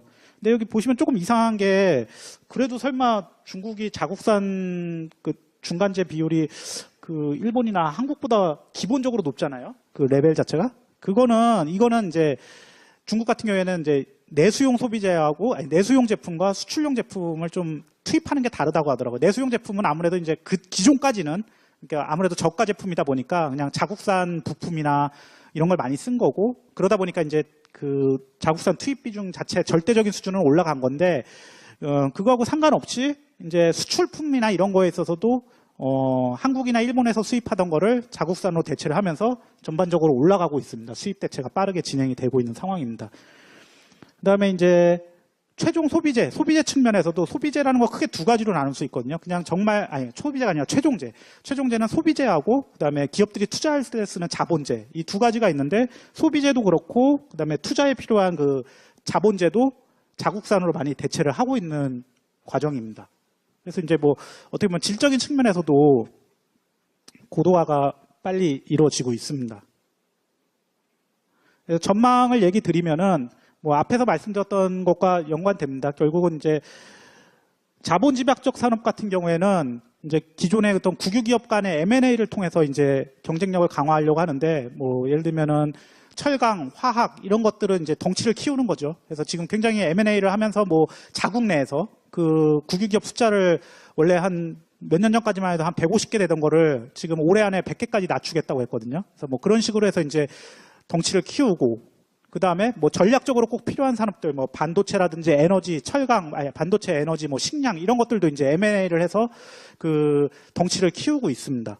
그 다음에 이제 기술 집약적 산업은 아까 말씀드렸던 저런 자금률 제고하는 거에서 목표를 뭐 이렇게 제시를 했어요. 그래서 뭐 지금은 뭐 예를 들면 자금률 핵심 부품 소재 같은 경우에는 뭐 한 45% 되는데 그걸 2025년까지는 한 70%까지 올리겠다. 그 다음에 이제 가치사슬이라는 거 이제 뭐 들어보신 분도 있겠지만 결국은 이제 어떤 생산 과정에서 부가가치가 많이 나는 부분이 있어요. 예를 들면은 이제 생산 과정이라는 걸 쭉 보면은 처음에 이제 어떤 기술, 어떤 특허라든지 아니면은 어떤 핵심 기술 뭐 이런 것들이 먼저 이루어지고 그 다음에 이제 실제로 그런 걸 조립하고 이런 제조 과정, 그 다음에 이제 판매하고 뭐 브랜드나 아니면은 뭐 마케팅 이런 부분이 있는데. 제조 부분은 부가가치가 그렇게 크지 않아요. 반면에 그런 핵심 기술이나 특허 뭐 이런 거 관련되어 있는 게 크고 그다음에 이제 브랜드나 판매망 이런 게 이제 많이 남는 거죠. 그래서 그동안에는 이제 중국이 뭐 제조만 한 거죠. 쉽게 말해서 이제 아이폰을 중국에서 만들지만 중국의 업체에 떨어지는 그 이익은 적어요. 반면에 이제 실제 그 아이폰을 디자인하고 그런 기술과 관해서 특허를 갖고 있는 미국 그리고 그거를 실제 판매하는 미국 회사 그리고 이제 거기에 들어가는 핵심 기술들을 공급하는 뭐 한국이나 일본들이 이익을 많이 남기잖아요. 그래서 이제 자기네들도 이익 많이 남는 부분으로 가겠다는 거예요. 그래서 이제 R&D 투자를 확충하고 아까 말씀드렸던 대로 제조업 이거는 이제 제조업만 말씀드린 겁니다. 그리고 근데 브랜드나 판매망 뭐 그다음에 어떤 특허 기술 이런 것들은 뭐 한 번에 이렇게 잡기가 어렵거든요. 한 번에 따라잡기가 어려워요. 그러니까 결국은 이제 선진 기업을 사는 거죠. 그래서 보시면은 저 R&D 금액이 뭐 16년에 폭발적으로 늘었습니다. 이미 전 세계에서 R&D가 아니라 M&A죠. M&A를 이미 뭐 미국보다도 더 많이 하는 나라가 중국이거든요. 그래서 이제 그렇게 하면서 이제 자기네가 고부가 가치로 가겠다는 거죠. 예, 산업구조 전망 얘기 드리면서 제가 아까도 계속 말씀을 드렸지만 이게 제가 보기에는 이게 굉장히 중요한 부분이라서 한 번 더 얘기를 드리려고 합니다. 결국은 이제 최근에 이제 4차 산업혁명 얘기 많이 나오잖아요. 근데 이제 그 4차 산업혁명의 승패를 가리는 거는 사실은 이 플랫폼이라고 합니다. 플랫폼이라는 게 뭐 정의하기에 따라서 다르겠지만 결국은 이 플랫폼을 기반으로 해서 여러 가지 서비스들이 나오잖아요. 저희 뭐 그러니까 쉽게 말해서 플랫폼이라는 건 별거 아니잖아요. 저희 뭐 그 구글이나 아니면은 지금 저 미국의 GAFA라고 되어 있는 게 구글, 아마존, 페이스북, 그다음에 애플입니다. 그래서 이제 이런 사실 애플은 뭐 그 플랫폼 기업이라고 볼 수도 있고 안 볼 수도 있는데 어쨌든 그 어떤 사람들이 많이 이용하는 그런 어떤 망이라든지 이런 걸 갖고 있는 기업들이잖아요. 그래서 여기서 다른 부가가치들이 창출이 되는 거잖아요. 그래서 그거를 누가 확보하느냐인데, 그러니까 뭐 구글은 그 사람들이 검색을 할 땐 다 저걸 사용하잖아요. 그리고 아마존도 어떤 인터넷 쇼핑의 대표적인 그런 거고, 그다음에 페이스북은 SNS의 대표적인 이런 플랫폼을 누가 갖고 있느냐가 되게 중요한 문제인데. 중국은 플랫폼을 장악을 했습니다. 저 BAT 아까 말씀드렸던 바이두는 이제 검색할 때 쓰는 거고, 그다음에 알리바바 그 인터넷 쇼핑몰이고, 텐센트는 이제 SNS로 대표적인 그건데 이미 저 업체들이 알리바바의 시가총액이 아마존을 앞섰고, 그다음에 텐센트의 시가총액이 뭐 페이스북하고 비슷하고 뭐 이런 식입니다. 그러니까 근데 이게 어떻게 가능했느냐? 뭐 한국도 사실은 한국 내에서 점유율만 보면은 뭐 네이버가 1등이고 뭐 나머지 뭐 11번가가 1등이고 뭐 그렇긴 하잖아요. 그렇지만 그 전체 규모 볼륨으로 보면은 뭐 어떻게 비교할 수가 없잖아요, 미국하고는. 근데 중국도 사실은 별다른 게 없었어요. 문을 열어놨으면 아마 저 업체들한테 당했겠죠. 근데 지금 중국에서는 저 GAFA 애플 빼고 사용할 수가 없어요. 구글은 뭐 어떤 그런 어떤 뭐 보안 문제에 대해서 항의하다가 이제 사실상 철수를 시켰고, 그다음에 페이스북이랑 뭐 아마존 이런 애들 다 못 들어오게 돼 있습니다. 그 중국 정부의 여러 가지 정책을 내세워서 그걸 이제 바탕으로 해서 자국 내 그 13억 인구를 바탕으로 이제 업체들을 키운 거예요. 그리고 이제는 저게 이제 자국 내에서만 그치는 게 아니라 뭐 알리바바 같은 경우에 이제 동남아 쪽 시장 진출을 많이 했다고 하더라고요. 그리고 뭐 텐센트도 아까 말씀드렸던 세계 게임의 대표적인 게임들 많이 사가지고서는 이미 게임 업계는 뭐 사실상 거의 다 장악을 했다고 봐도 과언이 아니고, 아까 그 게임 생각났네요. 크래시 오브 로얄입니다. 크래시 오브 로얄 이제 중국 회사가 인수를 했거든요. 그러고 뭐 그런 식입니다. 그러다 보니까 이제 플랫폼 앞으로 이제 4차 산업혁명의 그 어떤 기반이 되는 플랫폼을 미국하고 이제 양분하고 있는 거죠. 그래서 저 나와 있는 바이두, 알리바바, 텐센트.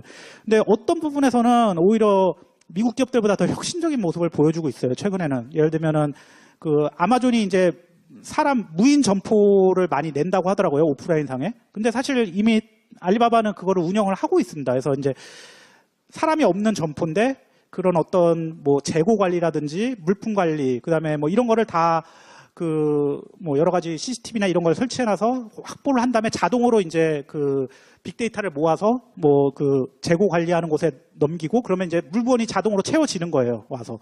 그래서 이제 사람들 소비 성향이나 이런 것도 바로바로 체크해서 실시간으로 물건들이 이렇게 관리되고 뭐 그런 시스템으로 이미 바뀌고 있다고 하더라고요. 그래서 그거는 사실 미국 쪽에서도 뭐 예를 들면은 그런 어떤 소매 부분의 어떤 혁신적인 부분은 오히려 중국이 앞서 있다고 인정을 할 정도니까요. 예, 뭐 그런 부분이 있습니다. 그리고 뭐 AI 쪽도 미국이 절대적으로 아직까지는 중국보다 앞서 있지만 그 매년 투자하는 금액이 지금 미국보다도 크다고 이렇게 얘기를 하니까 뭐 굉장히 빨리 따라잡고 있는 상황이고요. 예, 그렇습니다. 그래서 이제 중국 같은 경우에 이제 저 플랫폼을 기반으로 이제 따라잡으려고 하는 그런 상황입니다. 산업 구조가. 그래서 이제 지금 제가 미래 유망 산업에 관해서 얘기하다가 이제 말씀을 드리는 겁니다. 그래서 미래 유망 산업 같은 경우에는 이제 아까 말씀드렸던 그런 전략 신형 산업 이런 거 이제 비중을 높일 계획인데, 그 기본은 이제 어떤 저런 플랫폼 산업. 그 다음에 두 번째는 아까 말씀드렸던 그런 창업 해서 그걸 혁신 역량을 거기서 갖고 오는 거죠. 그 다음에 세 번째는 초기 시장 형성인데요. 국내 시장 보험이 국내 시장 보험은 아까 제가 말씀드렸고, 초기 시장 형성은 저런 어떤 신산업들은 처음에는 수익이 안 나잖아요. 수요가 생기기 전까지. 그래서 그 수요를 정부가 만들어주는 역할을 합니다. 대표적인 게 이제 전기차하고 신재생에너지, 태양열, 뭐 풍력 이런 건데, 뭐 기사를 보시면 알겠지만 이미 중국 전기차 작년 판매량이 전 세계 판매량의 43%를 차지해요. 그러니까 절반은 중국에서 전기차를 판매하고 있거든요. 그리고 신재생에너지, 그러니까 뭐 풍력이나 태양열 그 발전 용량 기준으로 보면은 이미 중국이 한 30% 해서 미국이나 뭐 유럽 국가들보다 2배 이상 많아요. 그러니까 이제 그런 부분에서 보조금을 지급한다든지 뭐 여러 가지 방식으로 해서 시장을 만들어줬어요. 그리고 이제 그게 시장이 어느 정도 만들어지고 나면은 단가가 떨어지고 규모의 경제가 되면서 이제 민간의 자발적인 수요가 나오는 거죠. 그렇게 하면서 이제 전기차 시장, 고속철 시장 이런 거를 이제 키워 나갔거든요. 그래서 이제 그런 부분이 이제 어떻게 보면 그렇게 해서 4차 산업혁명을 대응하고 있는 것 같습니다. 예, 이제 무역구조 말씀드리겠습니다. 이제 무역구조는 사실 앞에서 말씀드렸던 성장구조, 산업구조에 결과적으로 나타나는 측면이 큽니다. 결국은 이제 대외적으로 어떻게 하느냐인데, 그래서 간단하게 보겠습니다. 중국은 예전에는 수출의 대부분 한 절반 가까이를 외자 기업이 담당했었어요. 아까 말씀드렸던 결국은 외국 기업들을 그 직접 투자로 받아들여서 걔네들의 기술력을 가지고 그런 전자제품이나 이런 걸 수출을 했었거든요. 근데 최근에 보면 이게 많이 떨어졌어요. 그리고 예전에는 그 무역 방식도 가공무역, 저기 설명을 드렸지만 원부자재, 중간재 이런 걸 수입해서 그냥 간단하게 가공만 해서 수출하는 이런 방식이었는데 그 비중도 이제 30%도 채 안 되는 수준까지 떨어졌습니다. 그러면서 이제 결국은 그게 국산화, 자금률 향상이라든지 기술 구조가 올라가면서 이제 가능해진 거죠. 그리고 실질적으로 이제 외국 기업, FDI 외국 기업을 받을 때도 예전에는 세제 혜택도 많이 주고 뭐 이랬었는데 이제는 자기네들이 도움이 되는 산업만 이제 그 어떤 선별적으로 받아들이겠다 하면서 이제 제조업은 비중이 점점 줄어들고 서비스업이나 뭐 첨단 산업 이런 거는 받아들이겠다는 거죠. 하면서 이제 바뀐 거예요. 그러면서 이제 어떤 외국 기업이나 가공무역이 차지하는 비중도 줄어들고. 그래서 실제로 무역 품목을 보면은 여기 이쪽 보시면은 이제 요게 수출이고 요게 수입인데요. 소비재 예전에 이제 중국이 뭐 섬유, 의류, 뭐 그다음에 뭐 신발 이런 거 간단한 소비재들의 비중은 줄었습니다. 반면에 이제 오히려 자본재, 그러니까 뭐 자동차, 그다음에 뭐 반도체, LCD 이런 것들이 더 많이 늘어나고 있는 거예요. 부품도 많이 늘어나고요. 반면에 수입은 예전에는 이 중간재를 많이 수입을 했어요. 특히 이제 반제품이라는 게 뭐냐면 철강, 화학 뭐 이런 것들이에요. 기본적으로. 그리고 이제 부품도 근데 이런 것들 비중이 줄어들고. 그러면서 이제 수출 중에서 소비재 비중은 줄어드는 반면에 수입 중에서는 중간재 비중은 늘어났습니다. 그다음에 이제 지금까지 본 건 이제 그 상품 교역을 얘기한 거고 서비스 교역 쪽에서 보면은 중국이 이제 해외여행 이런 거 많이 들면서 서비스를 수입하는 관광 쪽에서 적자를 보죠. 그래서 매년 지금 작년 통계 보니까 중국에서 해외로 1년에 나간 사람이 1억 2천만 명 이 정도 되더라고요. 그러니까 뭐 어마어마하게 나가고 있는 거죠. 그래서 이제 저런 부분에서 이제 또 무역 구조가 좀 바뀌고 있고요.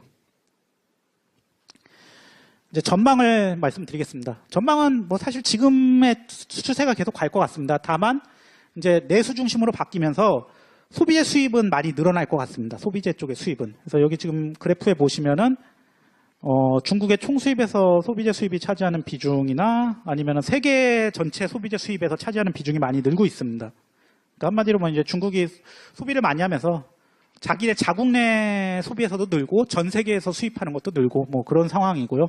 그다음에 수출 중에서는 보면은 이제 아까 말씀드렸던 대로 중간재, 특히 중간재 중에서도 부품 이런 수출이 많이 늘어나고 걸로 보고 있습니다. 지금 이미 늘어나고 있고요. 근데 그런 추세가 좀 더 이제 강화가 되겠죠. 그래서 뭐 기술력 제고나 해외 M&A 통해서 고기술 고부가가치 제품이 올라갈 것 같고 그러다 보니까 이제 중국이 이제 더 이상 그 저임금으로 생산하는 그런 국가가 아니다 보니까 그런 제품들은 이제 인도나 아세안 쪽으로 공장 자체가 많이 옮겼어요. 우리나라도 옮겼지만 중국도 옮기고 있어요. 그쪽으로. 그리고 자기네들이 이제 그 나라로 거기가 이제 생산 기지니까 중간재나 뭐 이런 거를 자본재나 이런 걸 수출하는 거죠. 한국도 수출을 하고 있지만 중국도 이제 그쪽을 수출하는 거예요. 오히려. 그러니까 한국이 예전에 중국의 중간재나 자본재를 수출해서 2000년대 이후에 성장했던 것처럼 중국도 인도나 아세안으로 중간재나 자본재를 수출하는 쪽으로 가고 있습니다. 저 비중을 보면은 이제 쭉 늘어나고 있죠. 아시아 신흥국으로 하는 것들이.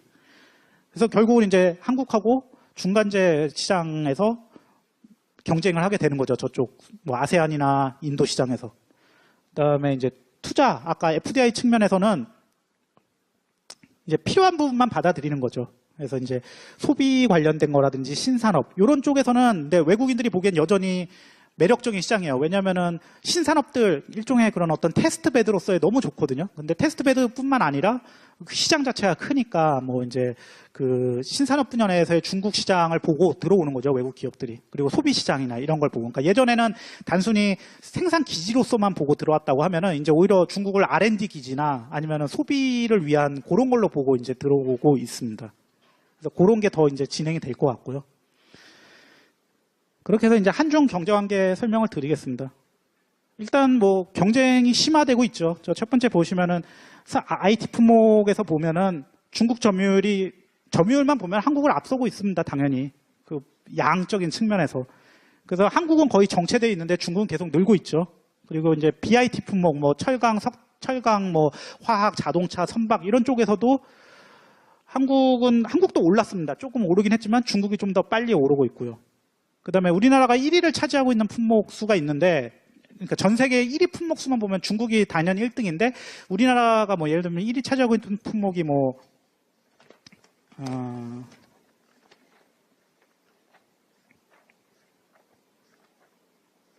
3,400개라고 하면은 그 중에서 중국이 추격하고 중국이 2위 품목이 거의 대다수입니다. 그러니까 턱 밑까지 쫓아오고 있는 거죠. 예. 그 다음에 이제 그러다 보니까 상호 의존도도 바뀌고 있습니다. 결국은 우리나라로부터의 그런 예전에는 반제품, 철강, 화학, 그다음에 부품 이런 거 많이 수입했었는데 여기 보시면은 요 보라색이죠. 보라색 부분이 많이 줄었습니다. 뭐 요쪽 부품 및 부품은 아직 그래도 꽤 많이 수입을 아직까지는 하고 있습니다. 여전히. 근데 이제 반제품, 철강, 화학 뭐 이런 것들은 이제 중국이 자금률이 정말 높아진 거죠. 근데 부품 쪽은 아직 우리나라 기준, 우리나라에서 수입하는 것만 보면은 아까 제가 처음에 드렸던 건 이제 전 세계 대비고요. 이제 우리나라로부터 수입하는 건 아직은 그래도 괜찮은데 이제 반제품 수입이 줄고 있죠. 그리고 우리나라도 마찬가지입니다. 우리나라도 이제 중국에 대한 어떤 직접 투자 수출이 좀 정체되어 있는 상황이죠. 보시면은 수출 비중도 이제 예전만큼 계속 그냥 저 수준이고 반면에 이제 직접 투자는 많이 줄었습니다. 우리나라도 아세안이나 뭐 이쪽으로 많이 투자하면서 그래서 저기 이제 무역 투자 비중이 나오죠. 그러니까 서로 이제 상호 의존도가 예전보다는 좀 약해진 상황입니다. 예, 아까 그런 대중 수출입 관계를 조금 더 자세히 말씀드리면은요, 이게 우리나라 수출이 이제 반제품 이런 거는 계속 줄고 있고 중국에 수출하는 걸 반면에 우리나라가 오히려 이제 중국에서 이제 그런 반제품이나 부품을 많이 수입하고 있어요. 왜 그러면 이제 중국계 워낙 기술력도 괜찮은데 가성비가 좋은 거죠. 그런 반제품이나 부품 같은 게. 그래서 오히려 이제 우리가 수입을 하는 그런 상황이고 반면에 이제 중국의 소비 시장을 제가 그렇게 커진다. 그리고 대세계 수입도 늘어든다고 했는데 아직 우리나라가 중국에 수출하는 것 중에 소비재는 뭐 미미합니다. 잘 안 늘어나고 있는 상황입니다. 그러니까 어떻게 보면 중국의 어떤 무역 구조 변화를 우리나라가 못 따라가고 있는 거죠, 지금. 그다음에 투자, 아까 FDI 부분 얘기 드리면은 우리나라 기업들도 이제 중국의 어떤 현지 시장이 중요하다는 걸 알고 뭐 현지화를 많이 하고 있습니다. 그래서 현지 시장 진출 목적으로 많이 투자를 하고 있고 그다음에 현지에서 매입하는 것도 많이 늘고 있습니다. 예전에는 예를 들면 현대차다 하면은 대부분 그 물건 그 중간재를 여기 한국에 있는 현대차 협력업체로부터 많이 이렇게 수입을 해왔거든요. 근데 이제는 뭐 같이 진출을 하든가 아니면은 중국 내에 있는 다른 부품 중국 회사로부터 수입을 이렇게 그 물건을 사는 거죠, 매입이. 그러면서 이제 기존의 수출 기지 역할을 하던 거에서 조금 바뀐 거예요. 예전에는 우리나라에 있는 중국 현지법인 대상으로 수출하는 그 금액이 굉장히 컸었거든요. 여기 지금 현지법인화 수출 이렇게 쭉 나오는데, 근데 이게 요즘에는 줄고 있어요. 한마디로 이제 그 중국 현지에 나가 있는 우리 기업들이 한국으로부터 부품을 수입하는 게 아니라 뭐 같이 동반해 간 기업으로부터 수입을 하든 아니면 그냥 중국 그런 어떤 협력사로부터 사든지 이런 식으로 바뀐 거예요. 그러면서 예전에는 그 대중 수출의 한 30-40%가 우리나라 그 지금 현지 진출되어 있는 기업에 부품 공급하는 그 수출 비중이 거의 다 한 30-40% 이상 절반 가까이 됐었는데 요즘에는 그 대중 무역 거래에서 요 차지하는 비중이 그런 부분이 많이 줄었습니다. 오히려 그 현지 기업으로부터 중국 제품을 사오는 경우도 되게 많아요. 그래서 이제 그런 부분에 있어서 좀 어떤 현지 기업의 역할 자체도 많이 바뀌었습니다. 현지 진출 기업에.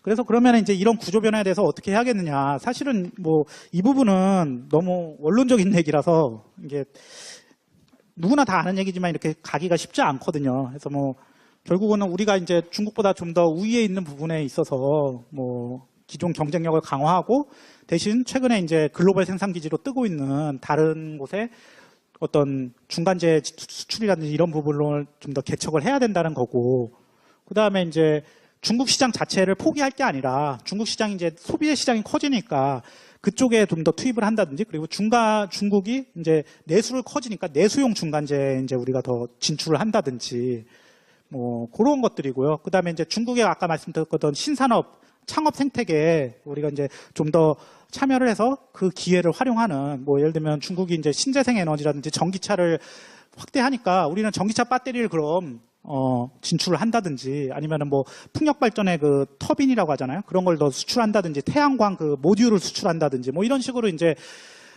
기존에 우리가 중국의 어떤 중간재를 수출하던 그 대상만 바꾸는 거지, 사실상 이제 중국을 좀 더 이용해야 되는 측면은 여전히 있습니다. 근데 문제는 예전하고 다르게 그런 부분, 그러니까 신산업이라는 부분도 중국이 부품이라든지 이런 거를 함께 그냥 다 가져가고 있어요, 요즘에는. 예전에는 자기네들이 기술이 없어서 그걸 이제 수입을 했었는데, 지금 그 신산업이라는 부분도 중국이 그냥 자체 조달을 많이 하고 있어요. 그러니까 그 생태계를 한국의 몫이 없는 거죠. 거기에 들어가요. 그래서 그게 이제 좀 문제인 것 같습니다. 예, 그래서 이제 딱 30분 됐으니까 여기까지 이제 강의를 마치고 질문 사항 있으면 받도록 하겠습니다.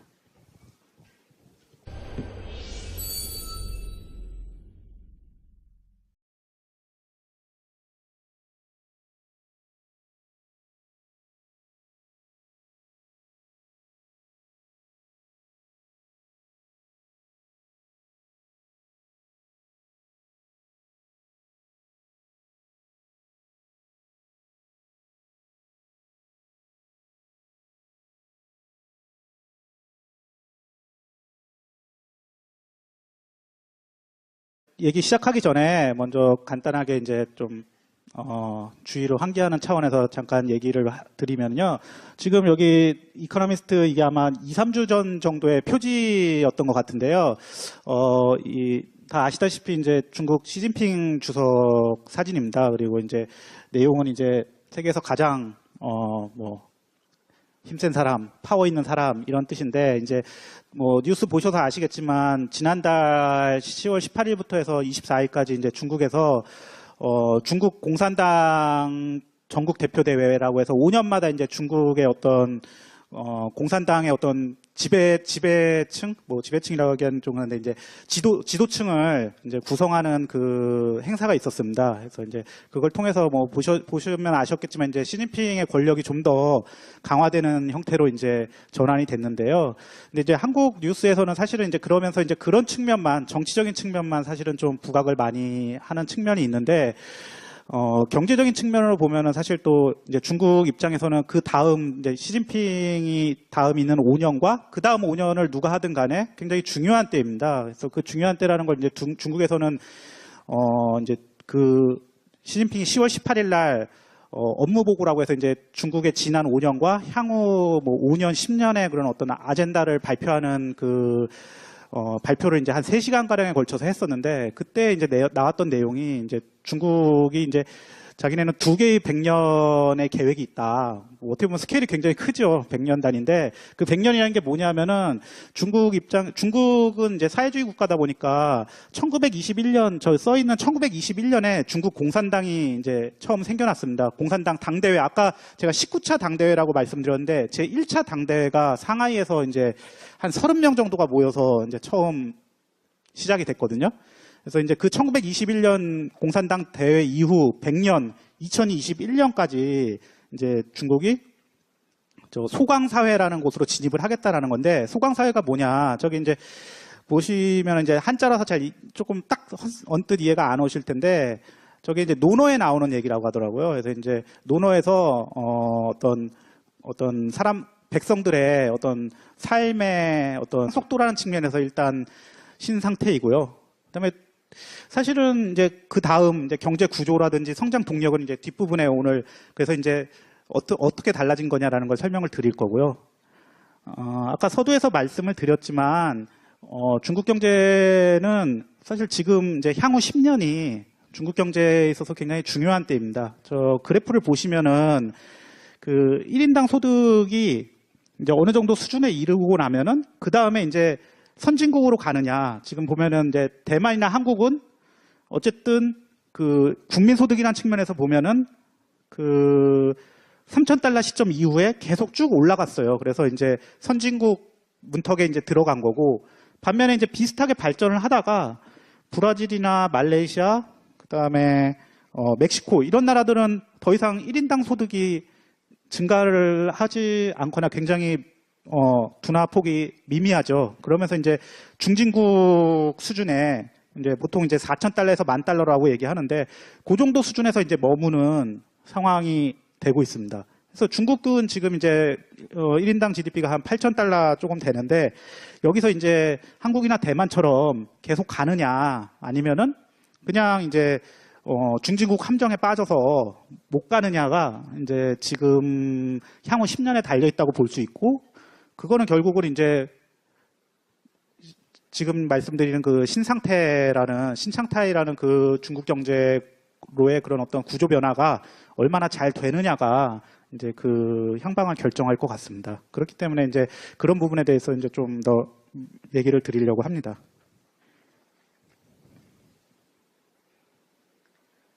예, 신창타이라는 의미에 대해서는 말씀을 드렸고요. 두 번째 이제 그래서 어떤 그 구조 변화 중에 첫 번째로 어떤 성장 방식이 어떻게 달라졌느냐에 대해서 말씀을 드리겠습니다. 예, 그 중국이 이제 생산이라는 측면에서 보면은 보통 이제 다 아시겠지만 생산의 요소는 노동, 자본, 그 다음에 이제 어떤 기술이나 그 이외에 노동이나 자본으로 설명 못하는 이제 총요소 생산성이라고 하는데요. 그 세 가지를 가지고 이제 경제가 성장을. 예, 안녕하세요. 예, 방금 소개받은 조사국 박동준 과장이라고 합니다. 제가 이 금융경자를 3월에 한번 했었는데요. 그때는 제가 그 직전 2월까지 중국 한국은행 국정사무소에서 3년 정도 근무를 했었어요. 그러고 나서 이제 한 달 후에 이제 강의 부탁을 받고 이제 어떤 중국의 어떤 경제 정책 관련된 해서 어떤 미래 산업 정책, 통화 정책, 재정 정책 뭐 이렇게 해서 한번 강의를 했었는데 뭐 이번에 강의하는 내용은 그때 했던 내용과 사실은 좀 연관이 됩니다. 그래서 이제 다만 이제 좀 더 그런 어떤 구조적인 변화라든지 이런 부분에 좀 더 초점을 맞춰서 강의를 하게 되었습니다. 예, 뭐 이렇게 내용 자체가 조금 이렇게 아무래도 파워포인트로 강의하다 보니까 이제 좀 축약적으로 돼 있는 부분이 있는데요. 만약에 자세한 내용이 좀 더 궁금하시면은 제가 이제 이 내용을 7월달에 썼던 보고서를 가지고 지금 이제 강의를 하는 건데요.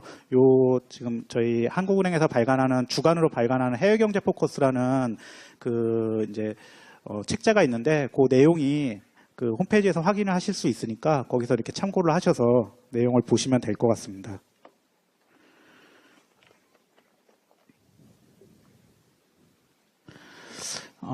오늘 발표할 차례는 이제 중국 경제의 어떤 새로운 변화 상태를 가리키는 이제 신창타이라는 말인데 이제 신상태라 우리 한국말로 하면 신상태죠. 뭐 영어로는 요즘에 뭐 이제 뉴노멀이라는 표현을 많이 쓰는데 이제 어떤 과거와는 다른 어떤 정상 상태라는 측면에서 이제 가리키는 말인데 이거가 어떤 의미인지를 간단하게 살펴보고 그 다음에 이제 경제 구조를 크게 세 가지로 나눠서 성장 구조, 산업 구조, 무역 구조 이렇게 세 가지로 나눠서 그 현황 및 전망을 살펴보고요. 마지막으로 사실 저희가 이제 이 중국 경제 구조 변화라는 걸 보는 가장 큰 이유는 이게 한중 간 경제 관계에 굉장히 영향을 많이 미칠 수밖에 없잖아요. 그래서 이제 결국은 우리나라하고 그러면 어떤 식으로 연관이 되느냐 이 부분을 같이 보도록 하겠습니다.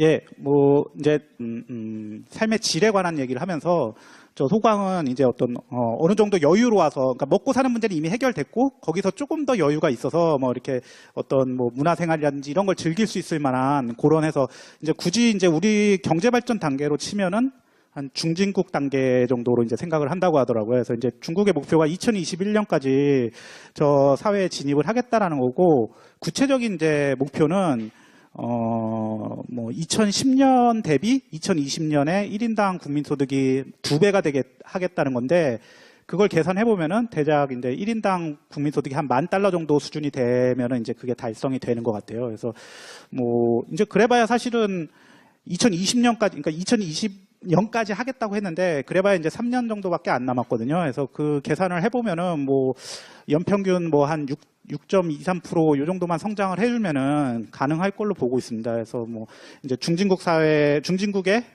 제대로 진입을 하는 그런 단계고, 그 다음에 이제 또 하나의 100년은 1949년부터 해서 100년인데, 1949년은 중국 쪽 이제 공식 표현으로 이제 신중국 건설이라고 하는데, 중국이 이제 장개석 정권과 이렇게 싸워서 결국은 이제 사회주의 중국을 건설한 그거를 1949년으로 보고 있는데, 그로부터 이제 100년, 2049년에는 대동사회에 진입을 하겠다. 그러면 이제 또 대동사회는 뭐냐? 이것도 역시 이제 논어에 나온 겁니다. 그래서 모두가 다 이렇게 모든 사람들이 어떤 생활의 여유가 있고 다 모두가 다 같이 다 잘 사는 사회, 이런 약간 유토피아 이상형적인 내용인데요. 그걸 이제 좀 현대적으로 해석을 하면은 결국은 이제 선진국에 진입을 하겠다는 거고, 그 다음에 이제 대외적으로도 어떤 영향력이 큰 사회주의 강국으로 진입을 하겠다, 이런 식으로 이제 표현을 했습니다. 결국은 뭐 지금도 이미 미국과 함께 뭐 G2 국가로 불리우지만 아직까지는 사실 미국하고 비교했을 때 여러 면에서 부족한 측면이 있는데, 그런 측면을 이제 대등한 관계까지 끌어올리겠다라는, 그러니까 대등한 그런 어떤 경제, 사회, 군사적 측면에서 다 올리겠다라는 그런 거를 이제 비전으로 제시를 했습니다. 사실 이제 이런 걸 딱 보면서 중국이 참 이게 선전술이 되게 좋아요. 보면은 이게 막 굉장히 그럴듯하잖아요. 2개의 100년 해가지고서는. 근데 그래서 이렇게 좀 이게 너무 허세나 허풍이 아닌가 이런 생각도 사실은 드는데, 그래도 어떤 비전을 제시한다는 측면에서는 이런 어떤 계획이라는 게 또 굉장히 의미가 있는 것 같습니다. 사실은 이 계획이 시진핑이 제시한 게 아니라 그 1979년에 이제 처음 중국이 개혁 개방으로 이제 이동을 하면서 덩샤오핑이 이 얘기를 했던 겁니다. 그래서 이제 뭐 몇 년도까지 그 전에 이제 먹고 사는 문제를 해결하는 거를 한 뭐 1990 몇 년까지 해결하겠다 해서 하고, 그 다음에 이제 소강사회, 대동사회 이렇게 제시를 했던 거거든요. 그래서 어떻게 보면 참 스케일이 큰 것 같아요. 그 당시 1980년대에 2050년까지 자기네들이 뭐 국가 발전 단계 이런 거를 제시를 했고, 그 다음에 이제 조금씩 가다듬는 그런 단계인데요. 그래서 뭐 이게 이제 뭐 개념적인 측면이긴 하지만 저희가 뭐 중국이 어떤 부분을 지향하는지 이해하는 데 도움이 될 것 같아서 먼저 소개를 했습니다. 예, 그다음 이제 신창타이라는 거에 대해서 설명을 드리겠습니다. 뭐 사실은 그렇게 뭐 대단한 표현은 아닙니다. 근데 이제 이거를 처음 제시한 거는 이제 2014년에 중국 경제는 이제 과거와는 어떤 성장 속도도 다르고 성장 구조도 다르고 그다음에 어떤 성장 동력도 다르다, 이런 측면에서 새로운 어떤 국면으로 접어들었다라는 걸 이제 시진핑이 제시를 하면서 이 말을 사용을 했습니다. 그래서 이제 뭐 우리나라 말로는 신상태인데 이제 중국어로 얘기하면 이제 신창타이 해가지고 이제 계속 이번 당대회에서도 이 부분을 강조를 했고요. 그래서 그럼 뭐가 다른 거냐? 예, 첫 번째 그래프 보시면은 아시겠지만 중국의 이제 경제 성장률이라는 게 78년 개혁 개방 이후에 뭐 연평균 11% 뭐 이상으로 고속 성장을 하다가 저 이제 점선으로 되어 있는 게 이제 어떤 추세치인데요. 추세치가 이제 2008년, 그러니까 뭐 글로벌 금융위기 전후로 해서 이렇게 하락하는 게 보이시죠? 그래서 이제 중국 경제가 이제 한 30년간의 고도 성장을 끝내고 어떤 이제 중고속 성장으로 진입을 한 상태입니다. 그래서 이제 그런 부분에서 성장